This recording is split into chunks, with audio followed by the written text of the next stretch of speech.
Assalamualaikum warahmatullahi wabarakatuh. Di sini saya akan memaparkan hasil penelitian skripsi saya yang berjudul Pengembangan Bahan Ajar Materi Satuan Panjang, Berat, dan Sudut berdasarkan teori APOS pada kelas 4 SD atau MI. Di sini latar belakang di penelitian ini adalah yang pertama itu kebutuhan peserta didik terhadap sumber belajar. Kemudian yang kedua itu kurangnya pemahaman konsep dan siswa belum bisa belajar secara mandiri. Kemudian yang ketiga itu teori APOS di sini akan memudahkan peserta didik memahami konsep matematis. Kemudian, saya juga telah melakukan prariset di MI Manbaul Ulum. Di MI tersebut, saya bertemu dengan Ibu Siti Mahmudah selaku guru kelas 4 MI tersebut. Nah, saya bertanya ke beliau selaku guru kelas 4, apa saja hambatan yang terjadi saat proses pembelajaran mata pelajaran matematika. Nah, beliau itu menjawab, hambatan yang terjadi di kelas 4 itu kurangnya pemahaman konsep di dalam pelajaran matematika dan peserta didik itu belum bisa belajar secara mandiri. Dari latar belakang tersebut itu saya mengambil rumusan masalah bagaimana kevalidan modul materi satuan panjang, berat, dan sudut berdasarkan teori APOS pada kelas 4 SD atau MI.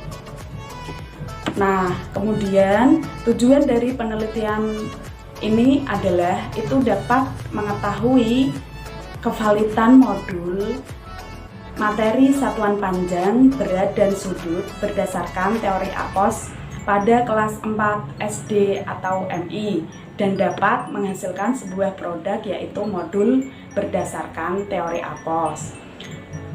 Dan selanjutnya manfaat dari penelitian ini adalah itu selain peneliti dan itu juga bisa bermanfaat bagi peserta didik, guru, dan selanjutnya itu ada kajian teori.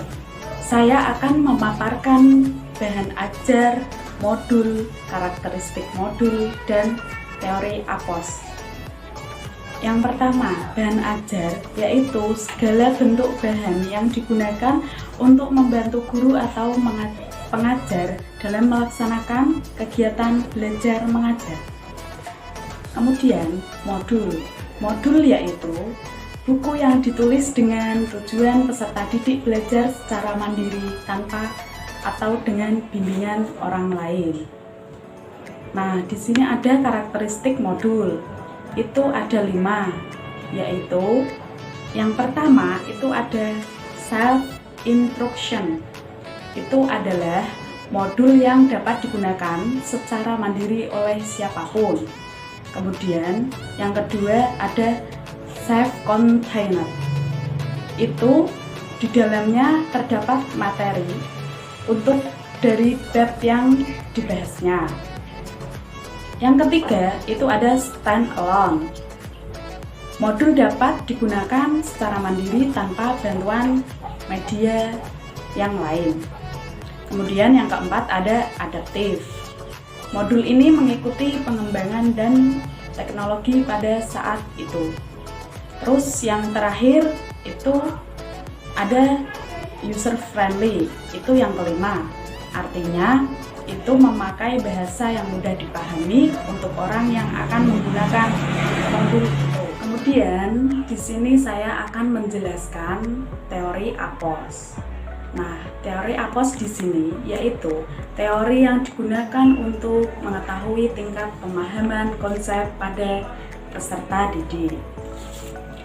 Nah, ada 4 tahapan dari teori APOS tersebut. Yang pertama itu ada aksi. Nah, aksi di sini adalah peserta didik itu memahami konsep materi tersebut.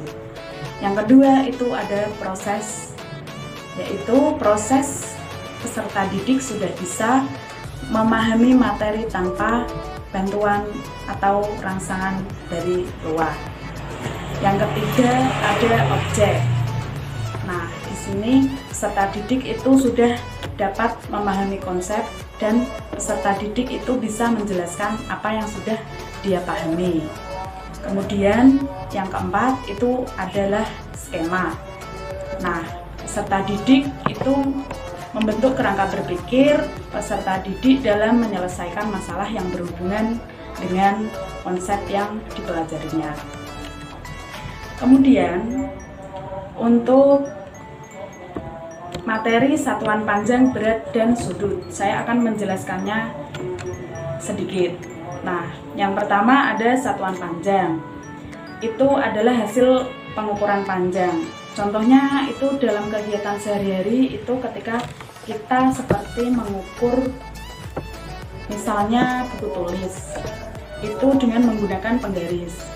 Nah, satuan panjang itu meliputi kilometer, hektometer, dekameter, meter, desimeter, sentimeter, dan milimeter. Yang kedua itu ada pengukuran berat. Nah, hasil pengukuran berat itu juga seperti kegiatan sehari-hari, misalnya kita mengukur berat badan kita. Nah, kita itu menimbang berat badan kita. Satuan berat di sini itu meliputi ada kilogram, hektogram, dekagram, desigram, sentigram, degram, dan miligram. Kemudian materi yang ketiga itu ada pengukuran sudut. Nah, sudut di sini adalah daerah yang dibentuk oleh pertemuan antara dua garis lurus. Nah, alat untuk mengukur dan menggambar sudut itu adalah busur gerak. Kemudian dalam penelitian ini saya menggunakan metode penelitian R&D, Research and Development. Metode ini menghasilkan sebuah modul berdasarkan teori APOS dan menguji kevalidan modul. Di sini saya menggunakan model pengembangan berupa ADI. ADI memiliki 5 tahapan, yaitu yang pertama itu ada analisis. Nah, tahapan analisis di sini itu menentukan penyebab dari permasalahan berkaitan dengan hasil belajar atau kebutuhan untuk pengalaman belajar. Yang kedua itu ada desain. Tahapan ini berlangsung proses menentukan kerangka modul, peta kebutuhan modul, dan penilaian modul. Kemudian yang ketiga itu ada development. Nah, tahapan ini meliputi proses modifikasi dan validasi oleh validator materi dan ahli media.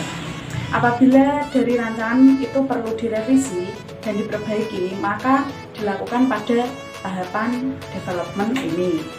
Kemudian yang keempat itu ada implementation.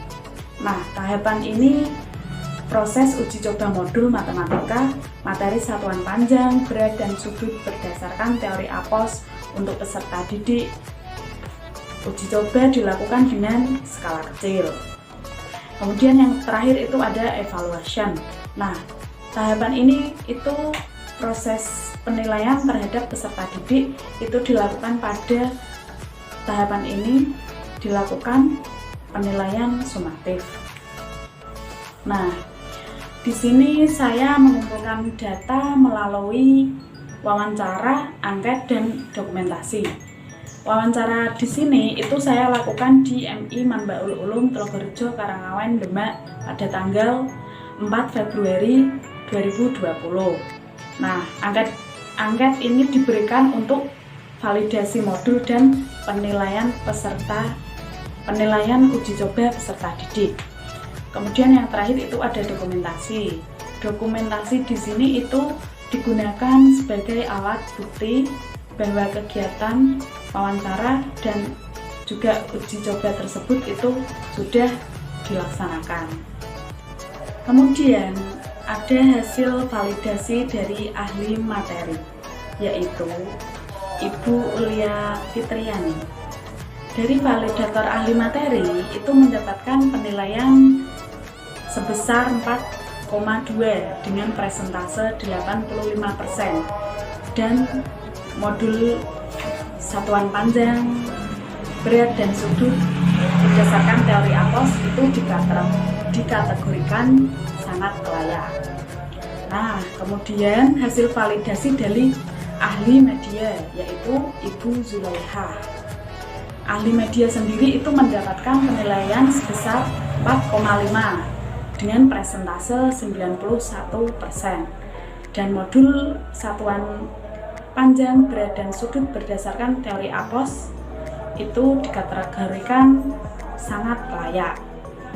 Nah, hasil penelitian dari skripsi ini adalah berupa modul matematika, materi, satuan panjang, berat, dan sudut berdasarkan teori APOS pada kelas 4 SD atau MI. Kemudian yang terakhir adalah penutup. Simpulan dari penelitian ini adalah modul satuan panjang, berat, dan sudut berdasarkan teori APOS pada kelas 4 SD atau MI layak digunakan untuk proses pembelajaran mandiri maupun di kelas dan dapat diuji cobakan lebih lanjut. Terima kasih. Saya sampaikan, mohon maaf apabila ada salah kata yang disengaja maupun tidak disengaja. Akhir dari saya, wassalamualaikum warahmatullahi wabarakatuh.